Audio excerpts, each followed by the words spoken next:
think it's this one. I'll look and see. Okay, yeah. So I called this girl, this lady the other day. They told me she had talked to her husband. She had basically I called her at like 7 o'clock at night, right before I left. She said, "Yeah, I gotta talk to my husband tonight. Call me back tomorrow morning." I said, "Okay, cool." Called her back yesterday, didn't answer. Called her back today, number's blocked. Should I just text her? The most important thing is we need to work on when someone says, "I want to talk to my husband." What'd you say? Okay, that's what average people do. Is that what you said? Yeah, I'm pretty sure. Okay, so you don't want to learn a way to overcome that? Nah, I think I know. It's gonna be the whole. Okay, so your husband is probably like me. You want the best for your wife. Similar. Something like that. Somewhat. Who inquired about the car? Is it internet lead or what was it? Yeah, it was internet lead. Think she came in here? Yeah. Okay, so showroom visit. Okay. Yeah, so she never, I guess, never ended up getting sold anything, and then it got put in my name 2 days ago. Okay. So I called her. So did you ask her, so when you were here, just curious, why didn't you buy a car? Well, she said that her husband just didn't want to get on, I guess. Didn't want to get a car? So just curious, what made you all come in here in the first place? I know people just don't come on the lot just if they don't really want to get a car, so deep down inside, you probably want to get a car, right? Yeah. I'm going to get her to say that to me, though. I want her to verbally say, yeah, I want a car. Okay. So just curious, your husband doesn't want you to get a car, but you want to get a car. Is that right? Yeah, that's right. I'm going to get her to say that to me, okay? Yeah, that's right, okay. Well, let me ask you this. You ever done something like possibly get a car and your husband doesn't want to, but you want to? You ever maybe done that before? No, I would never do that. Okay, just curious. So how do we get him on our side then?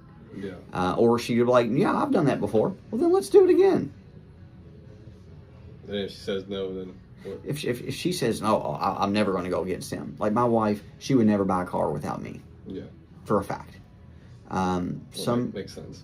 Yeah, but some wives, they do. Yeah. So that's why I want to ask that question. And understand, she came here for a reason. Deep down inside, she wants a car. So she's kind of pulling the husband. Picture this, like I say, picture this. She's like, oh, baby, let's go in there. Let's look at some cars. Then they get all excited. He's like, baby, we're getting out of here. We ain't buying no car. Okay. And then they leave. No one follows up. Then you follow up. And then she's like, yeah, I got to talk to my husband. So we need to find out before letting this person off the phone, what happened. You need to, understand the why. If you understand someone's why, so just curious, you came here before, you didn't buy. Why?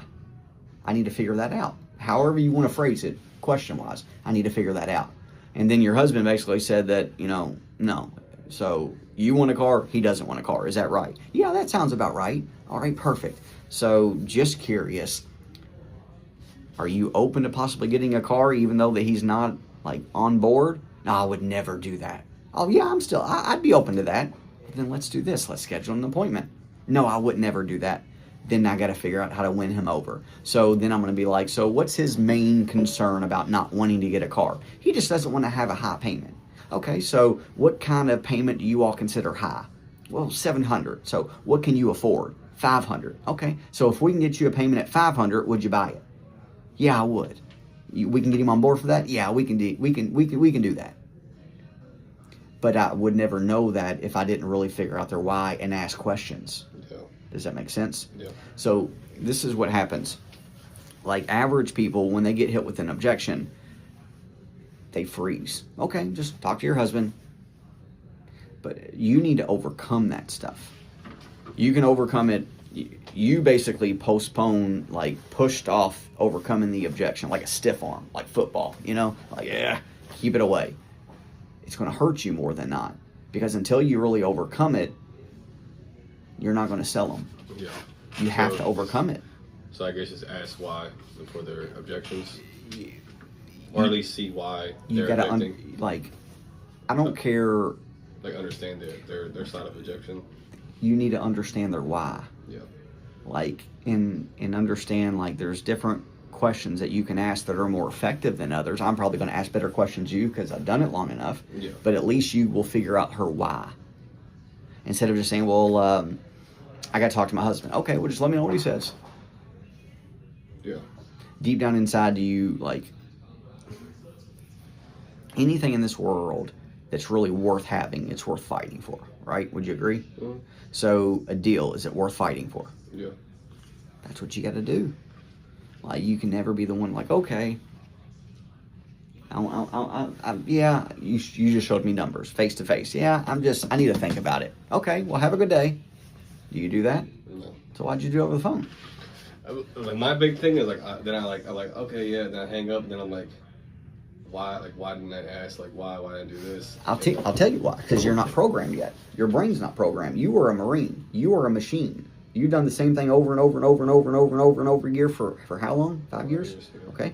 So you have your habits. You just need to learn how to replace those habits with sales habits. Like, there's two people I love hiring. Phenomenal people, okay? Military people, because you all are disciplined for the most part. Not all, most. Yeah. And then on top of that, like athletes, competitive people, because they are programmed too. They are used to having a coach. They're used to like necessarily like do this, like taking criticism, learning, implementing. You all do the same thing. You all like, you don't take it the wrong way. Like, you started off very good, then you went in a little slump. It was up here though, in my opinion. Yeah. And then now you're kind of getting your groove back.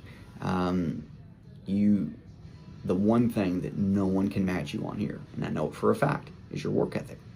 But it's got to come out every day. Yeah. Not just some days when you feel it, some days when you don't feel like it. It's got to come out every day. If it shows out every day, and then on top of your work ethic, you do that, meaning you actually learn, it's over. You will be like me in the future, buddy, because you have a work ethic. I can't teach work ethic. Right. You know, people lazy, people work hard. I can't teach like I can't teach like it's either in you or it's not in you. Yeah. You know, sometimes it comes out at a certain point in life when it's the fan and it just comes out, but it's hard to teach. So you need to master everything. Every single one. Hey, Kyron, I just got the phone. Like, what could I have said right here? He'll help you. Call me, text me. I'll help you. But just hoping that they come back to you. You're betting your paycheck on people. Yeah. When you should be betting your paycheck on you. Does that make sense? Mm-hmm. Bet on yourself more than anybody. If you bet on yourself, you can control the outcome. Yeah. If you bet on her, she can block you. Yeah, she did. Does that make sense? Yeah.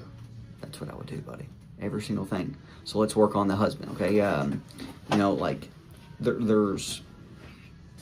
So if she was just to tell me, based off like what you said, she was like, oh, I gotta talk to my husband. And I'd be like, okay, let's do this. Why is your husband not on board? Or sometimes they take it offense, though. That's why you gotta, those questions gotta be precise. Like, you're more challenger. Like, why isn't he on board? You better have a curious, like, tonality that you're like, just curious. Like, your husband, I know, like, me, I'm married, and I would say that, you know, because you can say that. Like, I'm married. If my wife wants a car, I'll get her a car. Happy wife, happy life. So just curious, like, why doesn't your husband feel that way? That's going to phrase it a lot better than, like, why isn't your husband on board? Yeah. You understand? Come off like a dick. Yeah. Come off like a dick. Yeah. Like, I'll never forget it. I remember one sales manager was like, he was like, your husband doesn't trust you? She got up and walked out. Yeah. Bad choice of words. Yeah. You know? So if I was you, like, what I say in face-to-face is going to be different what I say over the phone. Because face-to-face, I'm trying to close them. You know, like, what you said to me was, like, pretty much what I say face-to-face. Similar words, you know? Well, I guess over the phone, you're trying to get them to come in. I'm trying to get them to come in and then close. Yeah. But also, I have to overcome the objection. Because if I don't overcome the objection over the phone, she can block you, and you still ain't going to get it. You can hope to get the appointment, but yet again, I still need to really figure out the why. If I don't figure out the why and like give her a solution, you know, you are more of a problem solver than you are a salesperson. Yeah. Figure out people's problems. You'll become rich. Like, you'll make a very good living. Yeah. Now, if I was, so the only reason I know that she came in, because I saw this, so if I were to call her, like, oh, and she said, like, she didn't get nothing last time, I could be like, okay, like, I seen here, you came in here a couple months ago, is there a reason why you didn't get anything while you were in here? Or how do you think about it, Frank? Like, is something that went wrong? Something that's done me very well is the curious tone. Because curiosity killed the cat. It's just more like, we're curious individuals. We are, like humans.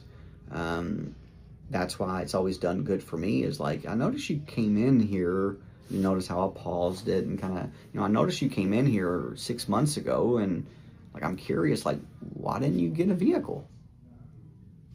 That sounds a lot better than, like, just draw it out, curious tonality, act the word out and stuff. That's how I would have went about that. Curious people, if you're like very direct, stern voice, you have a stern voice. People can misconstrue that. Yeah. It sounds like very like a. I've been getting told that my whole life. My wife tells me all the time. But it sounds more like Yeah. Especially from a salesperson. You say it to like a prospect, it's not going to go good. Yeah. You don't tell me how to run my business. You don't tell me about, that's what they're going to take it as. You need to change that. Tonality is everything in sales. So that's what I would do. Like, just curious. And you can say that, because I love saying just curious. Even if your tonality is not great, you can at least say that. And then they're like, well, he's just curious. That'll help you to start until you master your tonality, Yeah. So if I learn how, like, absolutely, yeah. I saw you came here a couple months ago. I'm just curious on how come you didn't buy a vehicle. Yeah. Something like that. Yeah. Why didn't you drive off the lot in a vehicle? Future sale. Yeah. Like, why didn't you drive off the lot in a new car? Well, my husband, he janked me out of there, like, whatever, Yeah, then try to figure out why the husband's. Yeah. What basically just problem solving the whole. It's all it is. Yeah. It's all it is, buddy. People have problems. You have the solution. This person over here wanted a truck. He had a Jetta. He doesn't want a sedan. He wants a truck. He solved his problem. Yeah. Okay. Does that help? Yeah. What other objections? I had that one. Let me see if I have anything else on here.